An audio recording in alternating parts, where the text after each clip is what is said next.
Right, Nick Krauser here, speaking through his phone while walking the street of Prague.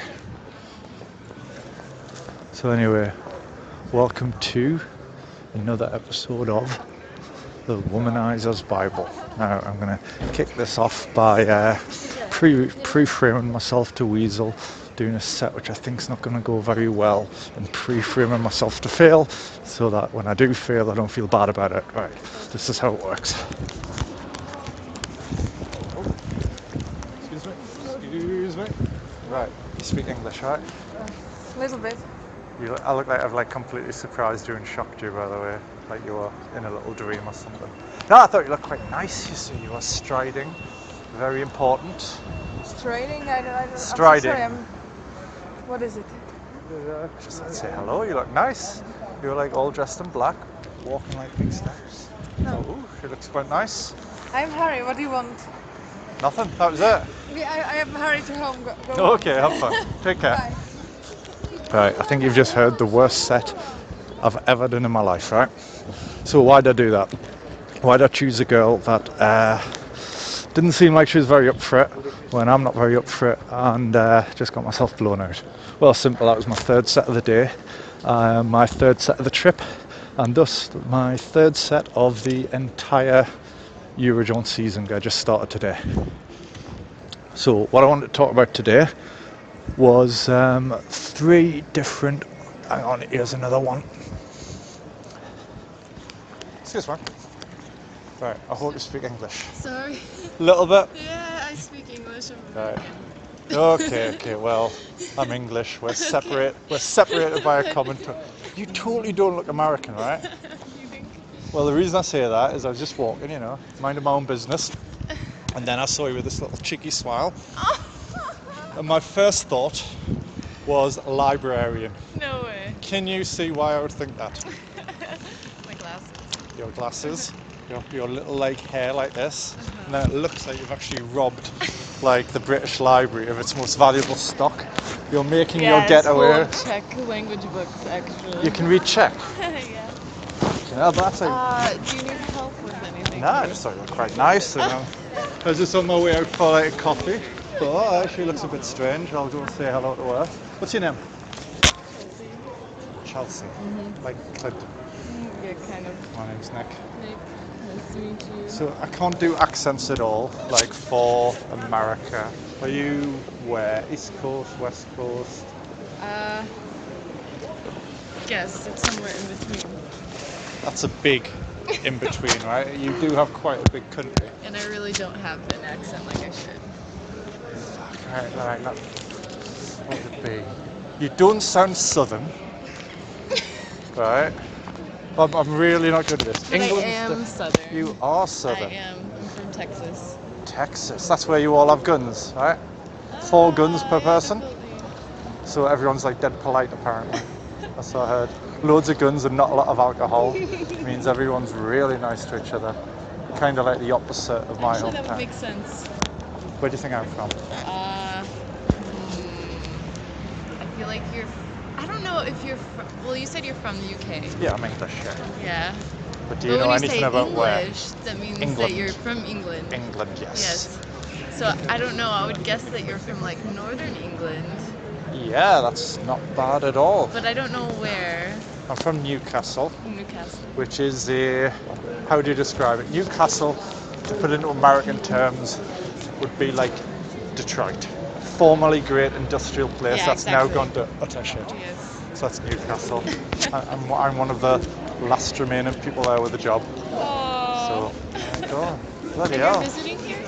Yeah, it's actually my second. I come here a lot because, long story, but basically I spend most of the year traveling. Okay. And through the nice weather. So my traveling just started yesterday.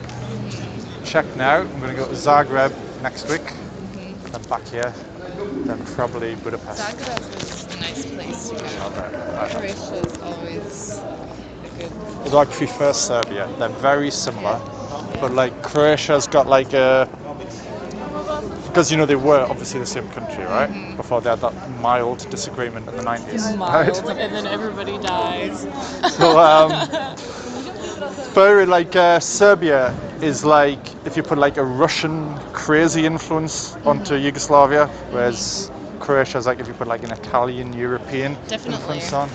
They definitely speak a little bit louder too. Do they? I don't know. I can't speak. I know how to say well. Biela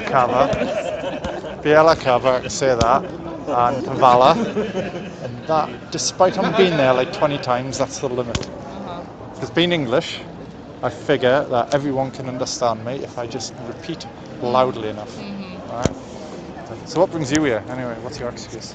I'm studying Czech. I studied here before for a year, and now I'm teaching English part-time. I probably will stay and do like English teacher route for a little while. Did you teach like kids or like I teach a big little people? bit of both. I used to teach kids English in Japan. Yeah, I had a cousin that did that. I wasn't very good at it. Really? No, I was a bit too. I enjoyed it a bit too much. I wasn't so disciplined on keeping them on the syllabus. That was my problem. Bloody hell! So you're going to become all like European. When you go home, everyone thinks you've put on airs and graces and sophistication. That's already happened. You know. They're like trying to tell you what's going on with the Kardashians, and you don't seem so interested anymore. So true. You're like, no, but like Tolstoy said this, Solzhenitsyn said this. They're like, who? Which episode's that? They think when you talk about Big Brother, you mean Orwell. They mean the TV show, right? Aww. So what did I interrupt you with anyway? Where were you striding? You looked purposeful. Yeah, except for I was purposeful with no direction because I'm hungry and I want to go get something to drink. Well, look, tell you what. I have about 10 minutes. Yeah. You would like, because you seem cute. Would you like to have a coffee right now? Just somewhere over there. Oh, that's dope. Well, you probably know the time better than I do. But You have 10 minutes. well, I have all the time in the world. It's just I figure 10 minutes in case you're crazy and I have to find an excuse out of there.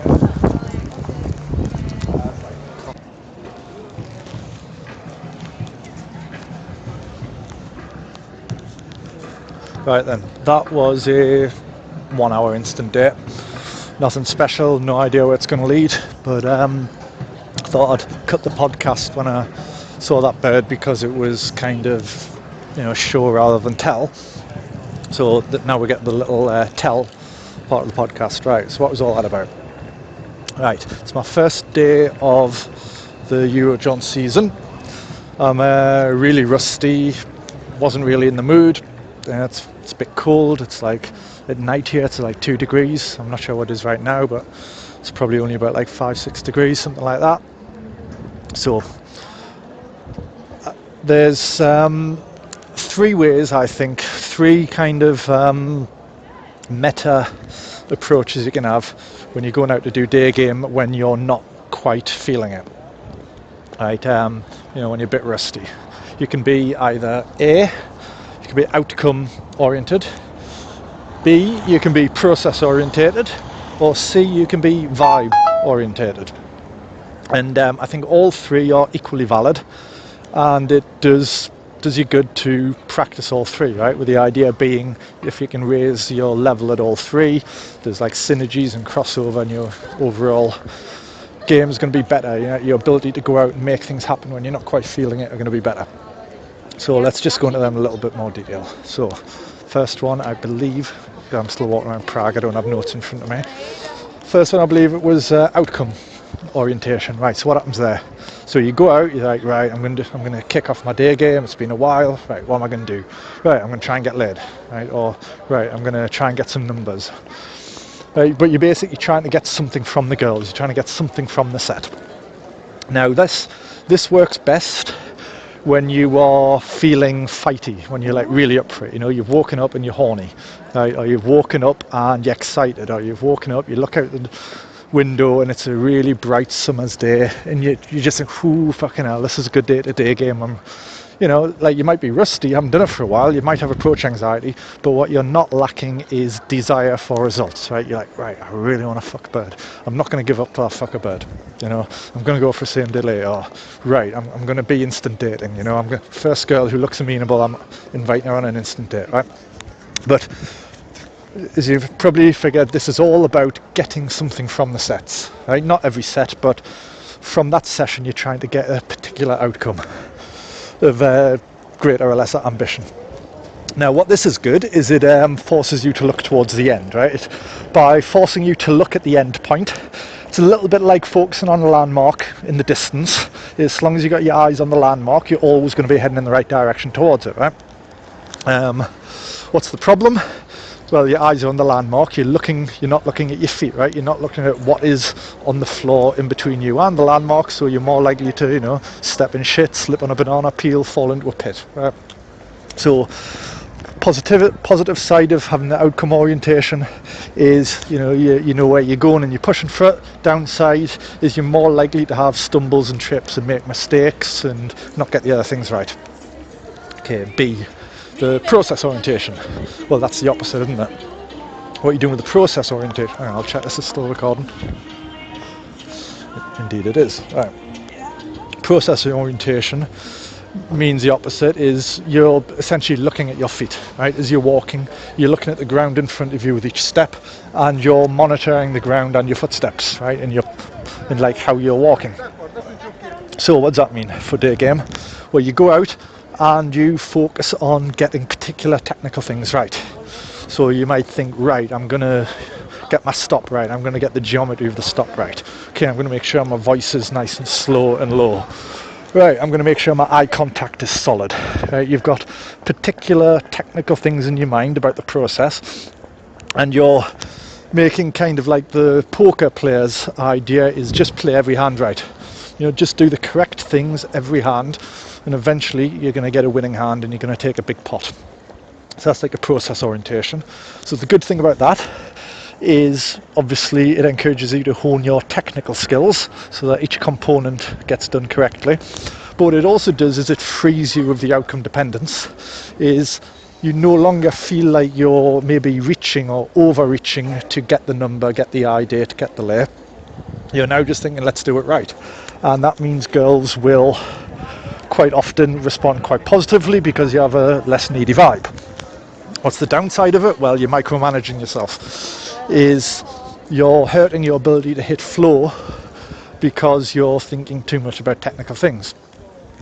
Right, so let's get to C, which is vibe orientation. Well, as I just foreshadowed, this is about getting into the flow. So what happens when you're vibe orientated? Well, this is about recognizing how you feel and doing your day game in such a manner that you change how you feel rather than what you get or how you do it. So what does that mean? Well, it means, you know, let's say I'm on a cold day. It means like my fashion is more angled towards being comfortable than it is to looking cool. I mean, you know, I'm a cool motherfucker. I've got cool fashion, but I've got my gloves on, which hides my rings. I've got my cardigan zipped up, which hides my t-shirt and my pendants. And I've got my leather jacket zipped up as well, which hides everything underneath it, right? But fuck it, I want to be comfortable. I don't want to be walking around shivering thinking, fuck me, this is cold. So what does that do? Ooh, she looks nice. Hang on a minute. I might actually do this. Excuse me. Right, stop. I hope you speak English. Yeah. Well, that would be good, because I can't speak any Czech whatsoever. And even if I could, I wouldn't find the right word. You look like a tangerine, it's really nice. This like orange with the big yellow. Very, very colour, so very cute, I must say. Everyone else is look, black, brown. That makes me think you're probably a little bit crazy. Just a little bit crazy. Which, of course, makes me very nervous because I'm a very good boy. Look at that, look, I'm very nervous now. My name's Nick. Who? Nice to meet you. Bye. Okay, take care.